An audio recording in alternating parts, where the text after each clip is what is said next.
Fala pessoal, aqui é o Claudius Robert do canal Rob Linux Brasil e trago notícias da última semana. Cenoura roxa. Desktop KDE Plasma 6.3 foi lançado, que bonito! Os responsáveis pelos trabalhos deram muito foco ao uso do desktop por artistas gráficos e por criativos. Melhoraram a organização e formatação pela página Drawing Tablet. O dimensionamento fracionário está ganhando um trabalho mais forte feito pelo Kawin, o compositor, com um zoom melhorado e mais nítido. Informações mais precisas pelo monitor do sistema em relação ao uso do processador. InfoCenter também vai mostrar todas as GPUs em ação. O Plasma em si vai dar mais ajuda na resolução de problemas. Melhorado ainda mais o KRunner, o buscador de coisas, o Discover, a loja. Como sempre, a personalização está com mais recursos ainda. Agora é possível clonar os painéis ou passividade com scripts. Mais facilitada a edição dos atalhos com KDE Menu Editor em vez da janela Propriedades.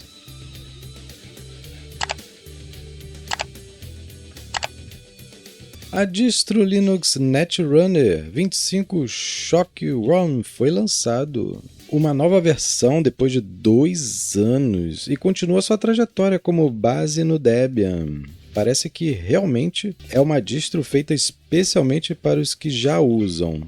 Tem uma nova imagem ISO para quem quiser migrar para o Linux usando ele, mas não sei se está com um bom apelo para que isso aconteça. Já vem com o kernel Linux 6.1, Plasma 5.27, Firefox ESR 128.6 e etc. Eles tentaram no passado manter um suporte para todos de uma versão rolling baseada no Manjaro, mas infelizmente foi complicado e ela até existe, mas seu suporte é limitadíssimo, praticamente de usuário para usuário através do fórum deles, coisa que seria promissora na época, hoje em dia nem tanto.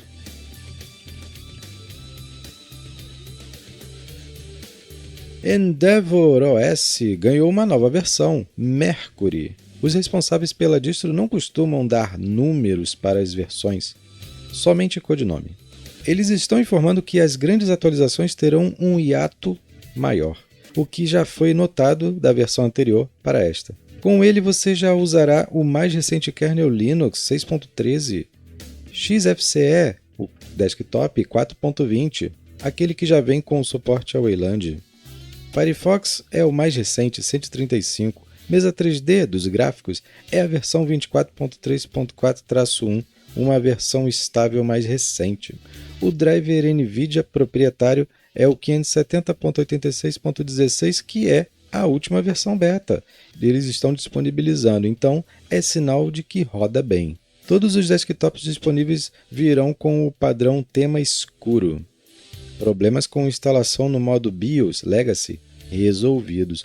Quando eles anunciam um novo nome para a distro, no caso agora o Mercury, é também um anúncio de uma nova imagem .iso para baixar e instalar, e todas essas características estarão presentes, mas se você já usa e atualiza o sistema regularmente, já perceberá uma nova versão da distro. Passará a se chamar Mercury automaticamente, sem precisar baixar ISO e atualizar por ela, não. Nada disso. Pode ser uma boa alternativa para usuários que já estão cansados de dar azar no uso de distros populares e que já estão começando a dar chance para distros rolling release como o Arch Linux e seus derivados como o Endeavour OS.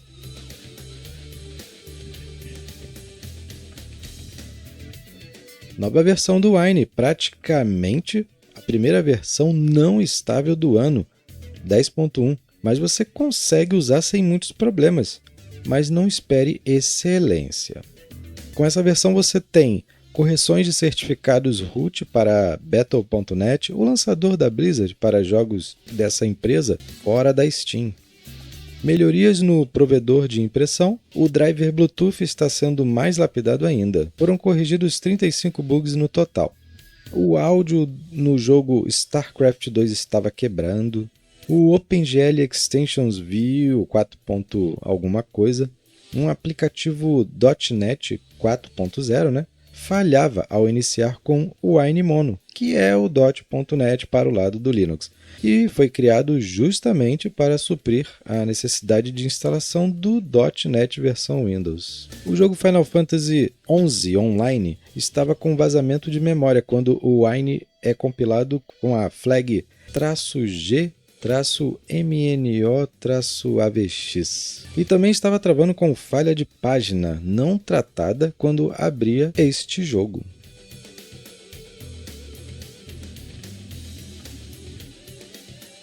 Tá na hora dos gráficos. Tem um tempinho já, mas a AMD lançou o conjunto de drives open source e proprietários que você pode usar com a sua placa de vídeo mais recente em uma distro que é considerada uma das mais populares, Ubuntu, e é a que eles dão suporte oficial. Através do instalador 6.3.2 você tem Open e Pro. E por que eu digo que neste tem Open e Pro? Porque não é toda versão que tem os dois, Open e Pro. Você precisará ir lá no repositório, verificar se tem a pasta da parte Proprietary. Senão, só vai ter suporte a Open. Da parte proprietária, a versão é 24.30.2. Já está mais que formalizado que a parte Open Source e proprietária vão ser lançadas juntas. Tem uma coisa que eu achei bem chata, é que para o Ubuntu 24.04, eles só estão dando suporte para placas muito recentes, como as das famílias RX 7900. Para anteriores, só se você estiver usando o Ubuntu 22.04. Sinceramente, eu não entendi por que isso, mas vamos fazer o quê?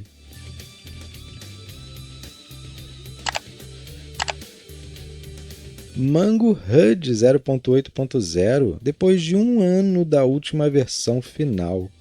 Foram adicionados à lista negra, ou seja, não vão funcionar com o Mango HUD, loja da Ubisoft, o PlayWebCore.exe. Haloy, cliente IRC, lançador de alguns títulos Call of Duty Plutonium, tanto de 64 quanto de 32 bits. Platonio.exe e Platonio-launcher-win32.exe. Correções, muitas, né? Mas algumas delas. NVIDIA vai avisar se os controles NVML e XNVControl não estiverem disponíveis. Biblioteca XKB Common, de 32 bits, agora é uma dependência do projeto.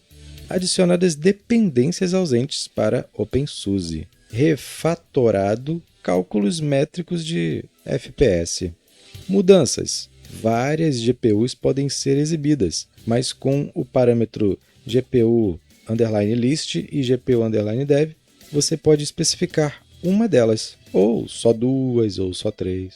O uso de memória foi refatorado para ficar em linha com outros aplicativos. O DLSym está habilitado por padrão.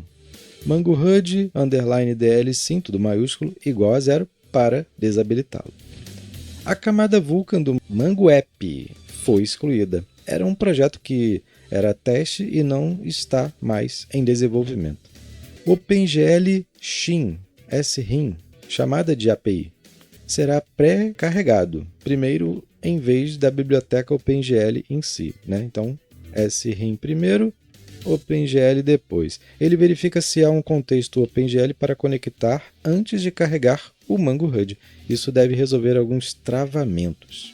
Se o Mango HUD for usado dentro do Flatpak, você precisa permitir que seu aplicativo fale com o endereço debus.org.freedesktop. E as GPUs Intel ganharam suporte, integradas e discretas, drives i915 e XEZ. A temperatura só estará disponível a partir do kernel Linux 6.13. Quanta coisa!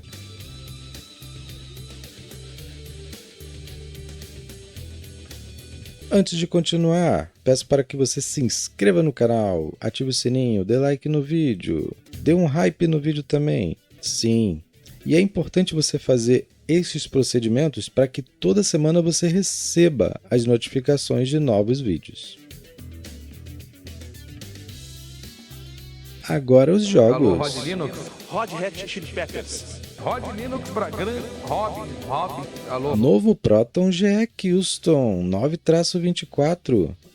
Em alguns aspectos é melhor que o Proton da Valve, tanto o estável quanto o experimental. Foi adicionado o comando Proton Prefer SDL, tudo em maiúsculo, separados em underline, igual a 1, para preferir usar o SDL em vez do HID HAL. Mas mesmo assim, HID HAL pode ser usado se for necessário, com entrada de dispositivos de interface humana. Foi adicionado também o comando Proton no WM Decoration igual a 1. Vai desativar a decoração de janela?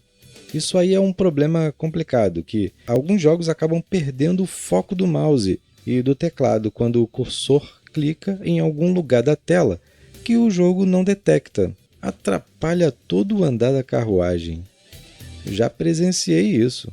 Eu contornei retirando o full screen e deixando o modo janela, porém não é algo ideal. NVIDIA Latency Flex era desativada, agora foi contornado esse desbloqueio, já que patches no Wine Vulkan resolvem problemas anteriores. Tem no Proton GE correções de UMU, quando você usa ele em jogos não Steam. O Moon Launcher, para quem não conhece. VCRAM 2022 é instalado por padrão em todos os jogos que forem da loja da Epic, Middle-earth, Shadow of War, do GOG e Steam. E também VCRAM 2022 para Are You Smarter Than a Fifth Grader da Epic Games Store. O jogo God of War Ragnarok só funcionava sem precisar logar na PSN quando usado no Steam Deck. Então, o comando Steam Deck igual a 1 no computador era configurado para que esse jogo através do UMU funcionasse, mas agora não precisa mais. E o login atualmente é opcional. E o Proton Sarek também teve nova versão, baseado no Proton GE 9-24 e 9-25. Refatorado o Sarek Runtime, que virá com o DXVK customizado. V-Sync desativado, diminuirá os Tessellation Shaders para 8, porque tem jogo que usa muito e acaba tendo pouco desempenho. D3D11 vai trabalhar com a ativação de barreiras de pipeline relaxadas em alguns tipos de gráficos e será desativado em outros.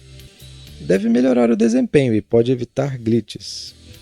Construção de async estável, ou seja, a compilação de shaders deve seguir a mais rápida forma de fazer isso. Algo que veio de última hora no Proton GE e o Proton Sarek já trouxe foi um problema de desempenho resolvido nos jogos Dragon Age Inquisition e Black Desert Online. Um patch de X-Input adicionado no Proton GE 9-11 resolve o problema destes e provavelmente de outros títulos também.